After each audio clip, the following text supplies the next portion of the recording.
Kalau puyuh yang pertama modalnya rendah, kemudian untuk tempat juga tidak terlalu besar. Jadi tidak harus memiliki halaman yang luas begitu kan.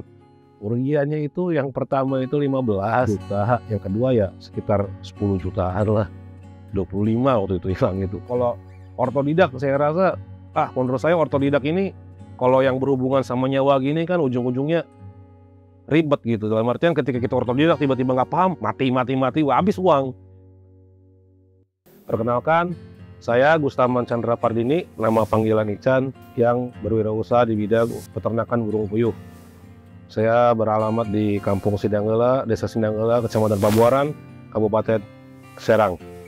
Awal mula 2015 itu saya usahanya di counter, itu jual kartu perdana internet tuh, alih fungsi dalam artian alih usaha dari counter tersebut ke peternakan ini. Kenapa saya di burung puyuh?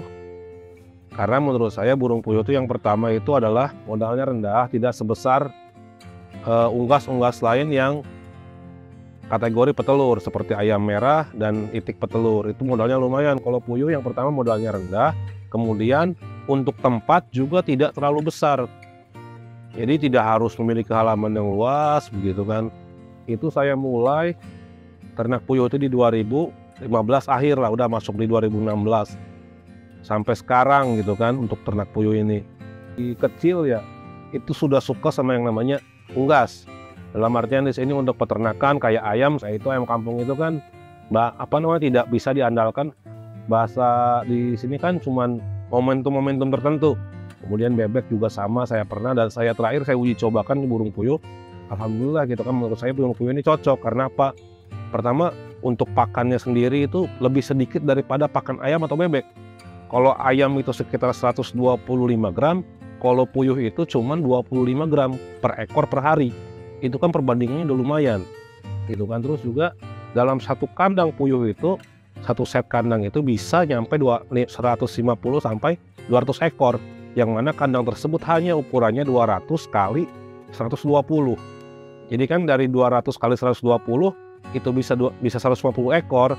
Berarti kan kalau kita ingin budidaya 1000 ekor kan tidak lebih dari 7 meter aja.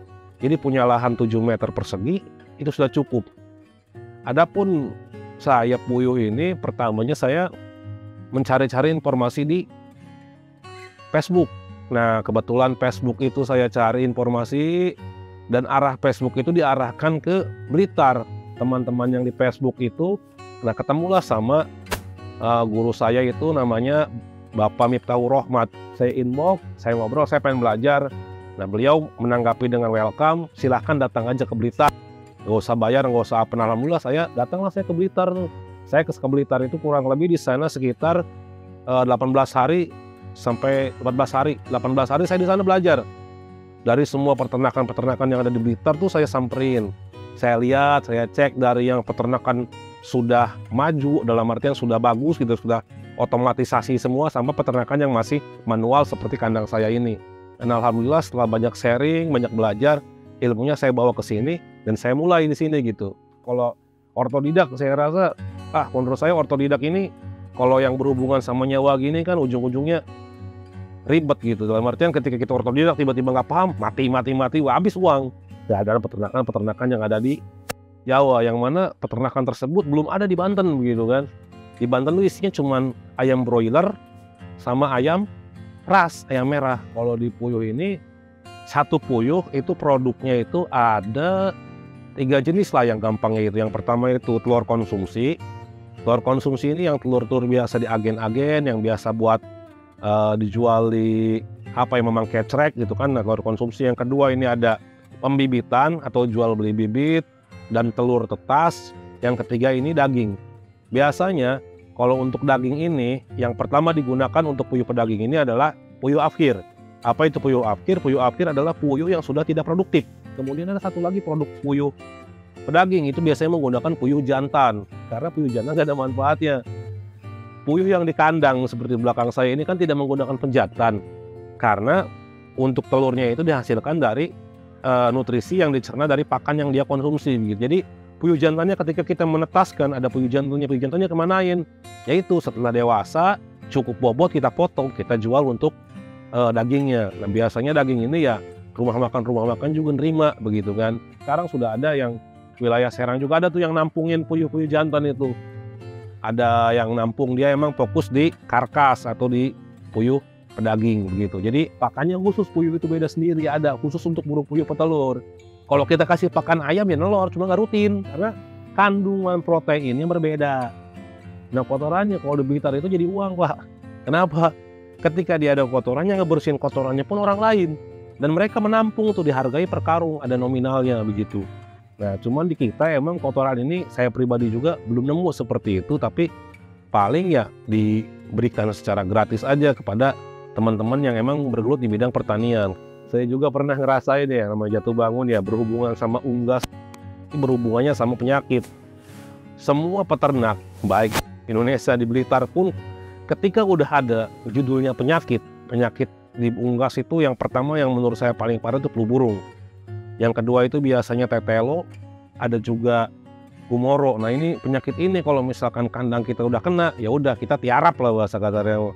Itu saya kandang pribadi saya itu pernah kena 2 kali yang kena flu burung, dan alhamdulillah karena saya ketika beternak ini laporan ke Dinas Peternakan Kabupaten melalui Puskeswan di Baros ya, alhamdulillah ketika terjadi seperti itu ada kematian yang tidak wajar, saya hubungin begitu kan, Puskeswan langsung diperiksa, ya adalah solusinya gitu. Walaupun emang masih ada kerugian, ya emang pasti ada ruginya ketika emang adanya yang namanya virus tersebut. Cuman pengalaman saya pribadi, kenapa saya masih bertahan, menurut saya terkenanya virus tersebut adalah keteledoran saya sendiri begitu sebagai peternak yang mana kurang memperhatikan keamanan kandang. Dalam arti gini, yang pertama saya kena virus itu adalah setelah saya mengirim puyuh. Jadi waktu itu saya ada orderan puyuh ke Bogor, saya ngirim ke Bogor, ke wilayah Jasinga. Pulang ya, mobil saya sama peralatan yang saya buat perancang buat ngirim tidak saya disinfektan. Jadi itu langsung tuh datang, saya simpan mobil saya, kemudian yang operasiin kandang masukin telur ke kandang tersebut. Nah begitu yang masukin telur tersebut mau dikirim, yang operasiin kandang itu balik ke kandang lagi, itu langsung mati. Puyuh langsung ada yang mati, langsung nyambut 3-4 sehari itu langsung habis sekitar 500 ekor. Wah itu udah gimana, nano lah rasanya itu lah, pasti ini mau udah ya. Akhirnya ya udah begitu kan, saya telepon dan kemudian orang dari Puskeswan mengatakan ini positif AI atau hanya ketika flu burung tersebut ya udah di penanganan, cuman ya ujung-ujungnya meninggal juga nih puyuhnya begitu ya. Jadi gampangnya gini, kalau bahasa kasarnya orang usaha kalau rugi mana mau dia bertahan, jualah nih rugi berhenti kan otomatis. Nah saya kenapa nih puyuh, walaupun pernah kena penyakit, kena trouble gitu kan, tetap bertahan ya, berarti ada nilai ekonominya gitu. Jadi saya tetap bertahan karena yang pertama itu profitnya ada, kemudian pengoperasionalannya atau pengerjaan puyuh ini tidak seribet unggas yang lain begitu. Kerugiannya itu yang pertama itu 15 juta, yang kedua ya sekitar 10 jutaan lah, 25 waktu itu hilang itu. Ya itu emang posisinya lagi emang kesalahan pribadi sih. Setelah itu ya, setelah 2 kali itu saya perketat lagi begitu biosecurity kandangnya. Karena biosecurity kandang ini penting. Ketika saya habis bepergian, misalkan ngambil barang atau ngirim barang, otomatis pakaian saya sebelum masuk sama mobil yang saya gunakan itu saya semprot pakai disinfektan. Ya alhamdulillah kesini udah nggak pernah kena ribu gitu. Yang saya alami keuntungan bersih untuk 1000 ekor puyuh per hari itu sekitar 120.000. Itu 1000 ekor untuk saat ini ya. Karena apa? Karena harga pakannya udah lumayan. Cuman kan menurut saya bersih 120.000 itu udah lumayan lah begitu kan. 120.000 ya sekitar 36 berarti kan satu bulannya itu kalau punya 1000 ekor. Kalau misalkan lebih ya tinggal dikalikan aja gitu kan kelipatannya. Itu kan kita belum kalau kita bisa jual produk lain ya kayak kotoran begitu, kalau emang kita bisa kerja sama atau ada hubungan sama yang lain tuh bisa nambah juga begitu kan. Saya pas rugi itu pernah sekitar 3.000 itu di kandang sini. Kandang satunya itu 2.000-5.000 ekoran. Nah pas yang kena flu burung itu yang di sini 3.000 ekor. Itu makanya saya bilang itu kerugiannya ya 15 tambah 20-an itu sekitar 35 ya habis semua itu kalau keteledoran pribadi. Cuman ya alhamdulillah mulai lagi masuk kandang sedikit gitu kan. Jadi paling banyak ya paling 5.000 lah, karena saya pribadi ini bekerja begitu kan, bukan pure saya budidaya, bukan. Saya sehari-hari mengajar, pekerjaan saya mengajar. Nah jadi saya tahu diri lah bahasanya gitu kan. Jadi tidak dimasukin ke sini, masukin 3.000, kewalahan juga. Hitungannya gini, sebenarnya puyuh itu kalau misalkan 100.000 ekor, hari itu pengoperasionalan itu hanya memakan waktu 2 jam. 2 jam itu yang pertama kita memberi makan, memberi minum, kemudian ngambil telur, manen telur. Nah sisanya itu adalah membersihkan kandang. Adapun pembersihan kotoran itu biasanya dilakukan seminggu 2 kali. Per 3 hari baru kita membersihkan kotoran. Nah ini pengiriman saya lumayan banyak sih sebenarnya. Kalau pengiriman telur yang rutin ini saya biasa ngirim ke daerah Walantaka, itu rutinan. Emang dari pertama saya ternak nih, agen tersebut yang terima barang saya begitu kan. Dari pertama saya ternak, kemudian pas lagi banyak kemarin juga, pas kandang lagi full saya sempat ngirim juga ke Merak. Pasar Merak itu saya kirim sama pasar Cilegon tuh. Kemudian ada juga yang ngambil kandang. Untuk saat ini ya paling pengiriman yang saya ini hanya di sini Walantaka, sama ada yang datang ke kandang sendiri, hanya itu saja sih untuk saat ini gitu. Karena posisinya saat ini kandang saya sedang saya kurangin juga begitu kapasitas isinya begitu. Kalau itu pengiriman ke Bogor ke Tangerang itu saya bahkan ke Sukabumi pernah, itu bukan ngirim telur tapi ngirim bibitnya, bibit puyuh, kandang puyuh sama perlengkapan. Itu saya ke Bogor itu pernah, ya Tangerang itu udah sering banget, daerah Tangerang udah sering banget.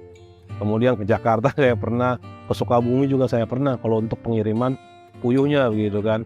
Bahkan kalau untuk telur tetas itu yang saya pernah layanin itu di Tokopedia, karena saya ada lapak di Tokopedia, di Shopee ada, di Lazada juga ada. Itu untuk telur yang ditetaskan, menurut saya paling jauh saya pernah kirim itu ke daerah Sorong, Papua. Pernah, ke Medan juga saya pernah ngirim bibit gitu kan. Cuman ya mungkin kalau untuk bibit ini saya kerjasama sama teman saya yang emang dia sudah memiliki izin nasional begitu kan. Karena saya belum ada license buat mengirim keluar pulau. Tapi kalau untuk telur, insya Allah bisa. Pada dasarnya puyuh itu 1 hari itu ya bertelur 1 lah. Yang saya amatin bahasa gampang gini, 1 hari 1, biasanya seminggu dia libur sehari. Jadi cuman liburnya itu nggak bareng. Misalkan dari 1 kandang itu kan puyuh ada 30 ekor. Nah misalkan hari ini yang libur si A, gitu kan. Minggu ya besoknya si B begitu. Nah kalau untuk ukuran puyuh biasanya mulai bertelur itu di usia 48 hari. Itu ada yang udah mulai bertelur, 48 hari udah ada yang mulai bertelur. Maksimalnya di usia 60 hari atau 2 bulan itu udah maksimal. Dengan catatan, di usia tersebut bobot puyuhnya sudah mencapai ketentuan. Biasanya puyuh itu bertelur kalau yang normal itu bobotnya sekitar 150 sampai 180 gram. Nah, sama untuk konsumsi juga bobot puyuh di angka segitu. 150 sampai 180 per gram itu untuk dikonsumsi juga puyuh tersebut begitu kan. Makanya yang apkir juga biasanya bukan apkir itu dia berhenti bertelur total, tapi hanya bertelurnya yang sudah tidak rutin. Menurut saya puyuh ini prospektif. Kenapa? Karena di wilayah Banten ini belum ada peternakan puyuh yang besar. Kan rata-rata selama ini nih ya, pengalaman pribadi saya dari 2015 sampai saat ini, rata-rata itu banyak yang gulung tikar, jujur. Itu banyak yang gulung tikar puyuh. Kenapa? Karena ya tadi, ketidakkonsistenan sih intinya mah. Kalau kita konsisten, dalam artian konsisten ternak gitu kan, terus nggak berhenti. Ini begitu ternak, giliran harga pakan naik, berhenti. Gitu kan. Ini beternak, giliran pakan harga telur turun, berhenti. Kita konsisten aja. Kalau dihitung margin naik turun harga telur itu, dikalkulasikan tetap profit menurut saya. Untuk pengembangan yang besar itu membutuhkan lahan yang khusus gitu kan. Tidak bisa di rumahan seperti ini. Di rumahan seperti ini is okay gitu. 3.000 itu masih bisa. 3.000 ekor gitu kan dengan kapasitas ukuran tanah lebarnya 5, panjangnya 7 cukup 3 menurut saya. Jadi prospektif banget, cuman satu catatannya. Rata-rata anak muda itu gengsian. Nah itu doang sih masalahnya mah. Namanya ternak puyuh itu pasti yang namanya kena kotoran. Kalau ada yang mati kita megang bangkai. Dan ketika kita ngirim telur itu ngebersihin telur ada kotorannya. Jadi ketika keluar kandang itu biasanya ada aja yang nempel gitu kotoran tuh kan. Sama yang kedua kuncinya kalau misalkan mau ternak, hobi dulu. Kalau ternak misalkan motivasinya langsung buat ke profit, kadang nggak bener. Karena kita tidak memahami keadaan si unggasnya begitu. Jadi kita harus paham dulu nih unggasnya seperti apa begitu. Kalau untuk budidaya pemula, ya emang sih pemula itu menurut saya sih minimal budidaya puyuh itu 1.000 ya. Kenapa? Kalau di bawah 1.000 itu menurut saya habis di operasional. Hitung-hitungannya begini, untuk bibitnya itu per 1.000 ekor itu harganya 10.000 per ekor. Berarti kan kalau misalkan kita pakai kandang yang kapasitas 200 ekor per kandang itu 1 jutaan. Kalau untuk kandang kayu. Kalau untuk kandang galvanis itu harga per kandangnya itu 1.8. Untuk galvanis itu lengkap, full set. Dalam udah ada tempat pakan, tempat minum, penampungan air dan lain-lain. Berarti kan butuh 5 tuh. Kalau misalkan kita nolak yang kandang kayu 1 juta kali 5, 5 juta. Puyuhnya 10 juta 15 juta. Kemudian selanjutnya adalah vitamin paling sekitar 500.000. Sama yang satunya terakhir adalah pakan masa transisi.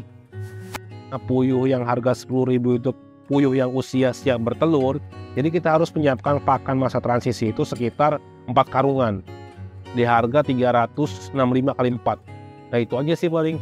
Kalau rumah kandang nggak ditutup seperti ini, mau cuma ada atapnya doang nggak masalah. Yang penting aman dari serangan wirog. Nah karena menurut saya hama puyuh itu ya wirog tadi. Jadi kandangnya cuma tutup doang, di depan pekarangan nggak masalah. Saya sekarang puyuh paling ada nggak banyak sih, cuma 1.500-an paling. 1.500 doang gitu kan. Disimpan di 2 kandang gitu kan.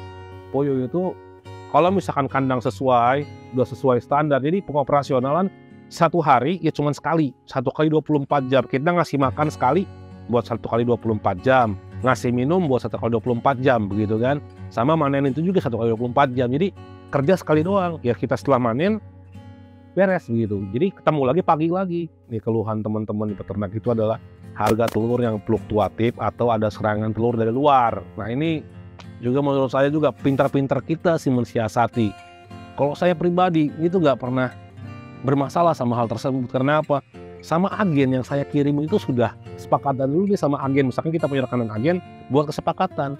Jadi enak, misalkan harga turun ya kita harga turunnya jangan sampai harga sama itu, karena kita kasih pengertian.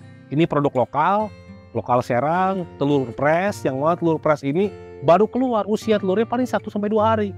Sementara telur kiriman dari Jawa itu telurnya udah 10 hari usianya biasanya. Kadang 10 hari bahkan ada yang lebih. Jadi kualitas daya tahannya pun rendah. Sementara telur kita, telur pres itu berani ngadu kualitasnya. Proyeksi ke depan insya Allah saya juga sedang nyari-nyari tanah begitu kan, yang emang tanah tersebut menurut saya cocok buat budidaya begitu kan. Saya pengen menjadikan peternakan saya ini ya walaupun umurnya udah lumayan lah, sekitar 5-6 tahunan lah, tapi masih stuck begitu. Saya pengen fokus juga gitu, jadi difokusin nih supaya emang jadi paling besar lah gitu, yang satu-satunya di Banten yang bisa ngebantu nyuplai begitu kan. Untuk yang mau invest ya ngobrol aja dulu, mungkin kan tadi gambarnya seperti itulah. Teman-teman yang mau invest atau misalkan ada yang tertarik nih masalah puyuh ya bisa hubungin saya aja lah. Nanti kita ngobrol lebih lanjut begitu kan. Nanti saya jelaskan secara detail mungkin puyuh ini seperti apa begitu kan. Jangan gengsi untuk melakukan hal-hal yang kotor menurut saya. Tetapi hal kotor tersebut bisa mendatangkan profit untuk kita. Karena gengsi itu tidak menghasilkan profit.